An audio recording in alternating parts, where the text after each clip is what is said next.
Okay, grown-ups, so we're back.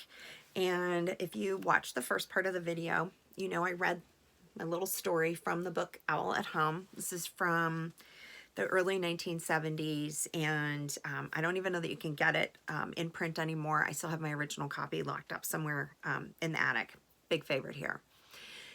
So I explained in the video that Owl kind of cries it all out and gets all the tears into his tea kettle, and then he's able to fill his own cup.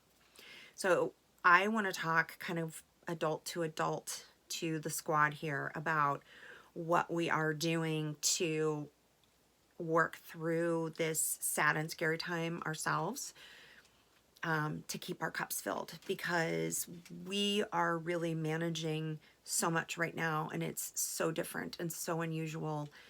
This is completely uncharted territory, and it doesn't look like it's going to end anytime soon. I've spent the last several days really in a funk. No amount of Zoom meetings with my college girlfriends or you know, nothing has really gotten through to me.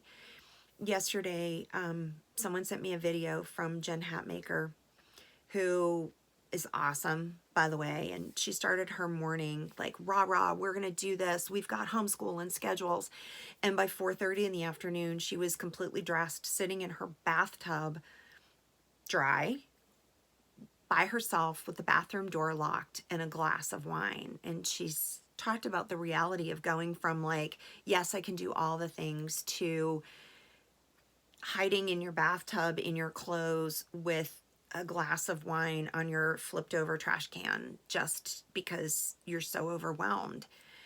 And that really hit me in my core, because I've been feeling that way.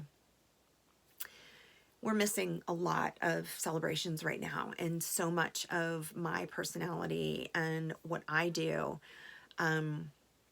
is about celebrations, and there just isn't a lot to celebrate right now. My dad, who is in memory care, has a birthday Thursday, and I'm not going to be able to share it with him in the way that I would like to. And yes, he's in memory care, and I can wrap my head around the practical pieces of, it's not as hard for him and he's safe, and I know all of that, but it's really sad for me that I can't celebrate with him. It's really sad for me that my kid isn't playing volleyball this year. It's really sad for me that my older kid isn't enjoying the full college experience right now. It's also really sad that I have friends who they themselves or family members are going through things like chemotherapy, and they can't have a family member with them in a hospital. And last night I reached out to one of the nurses from the ICU at the hospital where my sister-in-law passed away in 2018. And I am trying to work with her, details to follow, on something to support the staff there, but also support the patients who are in the ICU, as well as try to get word out to their families who feel very helpless at home because they can't be with them in what could possibly be their final days. It's overwhelming, and I haven't really been sure how to get out of it, and I'm still not really sure how to get out of it, but I want to create some kind of a checkpoint for all of us, a community for all of us to weigh in on ideas. I want people to share the great videos of people who are cooking meals or making TikToks. That's awesome. I'm not there right now. I feel really accomplished that I put on clothes today. I braided my hair last night wet. I did not give myself a perm.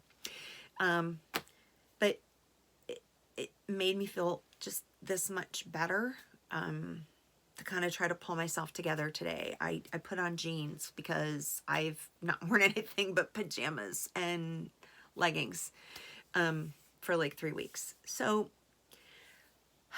I don't have answers, and I wish that I did, and I don't actually believe that you guys have answers. What I do know is that, like Owl in the book, and like I would encourage my kids, I needed to really sit in my grief over this whole thing, how sad it is, how we're really never going to be the same again after this. And I don't mean that in a bad way. I think we have an opportunity to reconnect, to rebuild, to be better personally, and as like a society, as gatherings of people, but to acknowledge that it is totally okay to grieve. And like my little friend Owl, sometimes shedding those tears is the best way to refill your own cup and get back there and try to find some focus and purpose and motivation in all of this. This is not our typical day motivation. What we need now is corona-vation. And you guys know I love to play with words. So that's what I am hoping to kind of dig in and share with you all. I don't want to pretend that it's the time for me to be like, oh my God, this leather jacket is so great, everybody needs to have it, because it's not the time to do that. There might be days that I'm playing in my closet and throwing some clothes on if you guys want to see that. I don't know. I just know that I want to feel like we are somehow in this together and can share with each other and scream into the void if that's what we need, because sometimes that primal scream is important. So I guess, folks, shed your tears and know that I'm here for you. Please DM me, email me. I'm looking for topics. I'm looking for conversations for like Zoom meetups and things like that. I love you all, and I hope you guys are hanging in okay. Take care.